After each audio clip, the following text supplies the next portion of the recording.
college students. My name is Robert Kraybill, and I'm here with TC Anderson. TC, thanks for coming. Hey, thanks for having me. Okay, TC. Well, could you introduce yourself? Like, where are you from? What are your goals? What are you doing here at First Pres? Absolutely. I'm originally from Detroit, Michigan, and I grew up there with my one sister and my mom and dad, and ended up going to Michigan State. Love Michigan State.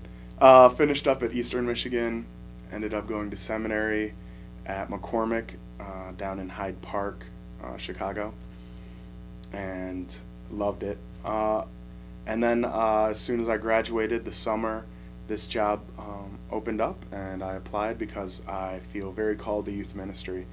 For the last 10 years, I've been called to youth ministry. I love working with youth. I've worked with other youth groups. I've worked at a camp. I've worked even at a daycare center. So I love youth, and so I'm called to youth ministry. And so because I finished and this job opened at the same time, I was like, well, let's go for it. And here I am, and I couldn't be happier about it. It really worked out really well for me. Mission trips and retreats. Here at First Pres, we like and learn from these experiences. What can you tell us about the plan for the senior high mission trips and retreats, like improvements or what's new and exciting? Well, the retreat we already went on, and I like that we go on the Presbyterian retreats because it gives us a time to build our own group together, and also a time to meet other people from the Presbyterian of Chicago, which is really awesome to do. And something that's new and exciting this year is we're going to Triennium, which I'm really excited about because I've never personally been, but it's like this gathering of 5,000 to 6,000 youth from all across the country and some international, and we just worship and learn and hang out and talk about God together, and I'm really excited about that, and that's something new that I don't think any of the youth who are here now have been on, or even any recent graduates have experienced. So I'm really pumped about that.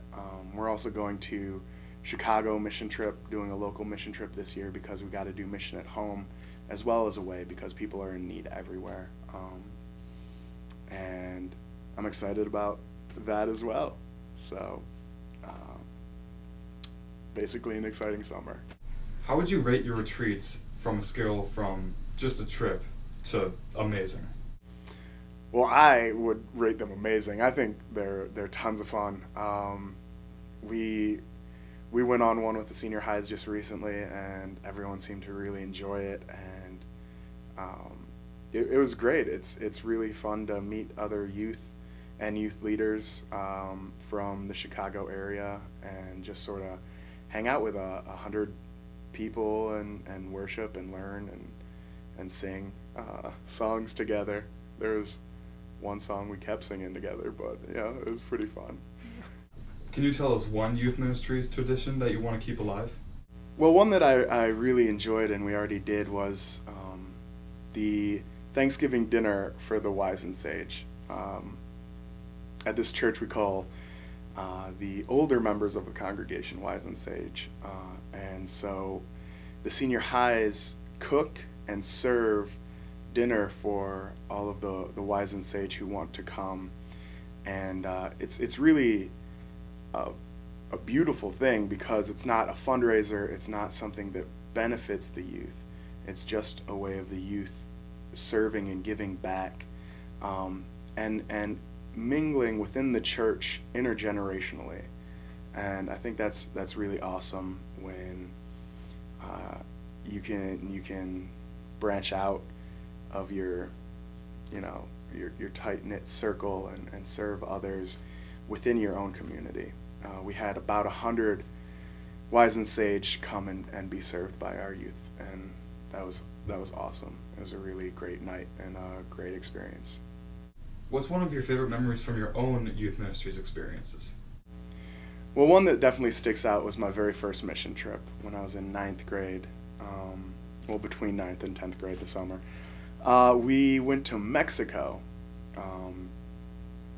to the Baja Peninsula, and it sticks out not only because it was the biggest mission trip I went on, but because so much awesome stuff happened there. We stayed at El Rancho de Agua Viva, is I think how you say it. Don't speak Spanish, but which means the Camp of the Living Water, and it was just great. We worked with kids in a nearby city for VBS, and even though I don't speak Spanish then or now, we still could communicate, and we went through that barrier and formed relationships, so much so that, towards the end the kids were all crying that we were leaving, and some of our group was crying too because we had to leave them, and there's so many good stories from it, but one of my favorite is my mom went on the trip with me. My mom and dad went on the trip because they're a little overbearing and couldn't handle that my sister and I would be going to Mexico alone without them, so they signed up to be youth advisors. And so my mom has this habit of calling me her little boyo, which I don't know where it came from or why, but she called me that in front of all the kids, and they heard pollo, which means chicken. So then the whole week they just call me pollo. They'd go, pollo, pollo, pollo, all week, and so I was just chicken all week, the whole mission trip. Can you tell us something about the path your life has taken? Like, what's most inspirational to you? Something about the path my life has taken. And what's most inspirational to you? That is a weird question that I did not remember reading. Okay, well, kind of. I'm gonna cheat answer, but whatever. All right. That's what happens. I guess it's inspiring, just knowing that I'm in the right place. I feel this joy, and it's not completion. What's the word? Contentment with where I am right now. For right now, there's still a drive to do and be more here. There's still a drive to make the youth ministry here better, and to make the youth more engaged, and to form better bonds. But a contentment without complacency, I guess, is where I'm at.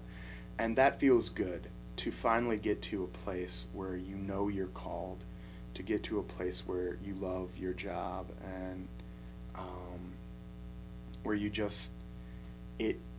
your own job renews you instead of depleting you. It's really inspiring for me, and I'm really blessed and lucky to be in a place like that. Can you tell us what you're looking forward to in the year 2013? Like, what sounds really interesting to you? Absolutely. Like I've already said, I'm excited about the mission trip to Chicago, Triennium, and there's a mission trip with the middle schoolers to Louisville, Tennessee. And I'm very excited about that. But it's really easy to be excited about the big summer trips and the retreats and the lock-ins. I think I'm also very excited about just having a year under my belt and having built relationships with the youth, and being able to continue to build on it, have my own, foundation that I have at this church, and kind of knowing now what I'm doing. Yeah. So I'm not just blowing in the wind and have no idea what's happening. But to I've gone through a year, I've experienced it, I know what's coming, and be able to really sort of come into my own, I guess. Yeah, I'm pretty excited about that. First Pres has college care ministry programming. Thinking back on your years in higher education, what would have helped nurture you at that time? College and seminary. Probably, if they had sent me some Easy Mac, it would have helped a lot. But on a more spiritual level, which is what I'm guessing the question's more about, just knowing that I'm still connected in some way, someone cares enough to take time to make me a package or send me a random email or card, is really great. When I went away to college, I sometimes felt very alone. I mean, I had college friends and hung out with people on the floor and stuff, but just to know that there was a greater community, sort of a greater safety net in case I messed up. College was really my first go at being an adult, being on my own, having a job, having bills I had to pay, and if I fell down on the job, knowing that someone was there who could help me out was really good, and I really needed it. So I think that just those reminders and actually being there for those in college is good and helpful. As we wrap this up, what would you like to say? I guess I just want to say to the college adults who this video is for, that you are a part of this community, that you have a safety net here, that you have whatever you need this ministry to be here, that my ministry doesn't end at high school.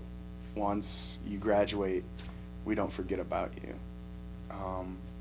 If you have questions or concerns or problems or rants, we want to hear about it. We want to know what's happening in your life. We want to know how we can help. And we want to have a relationship together. And I think that's pretty much the one thing that we didn't cover that I wanted to say. So thank you. Well, I think that about wraps it up. TC, thanks for coming again. Thank you. Good night.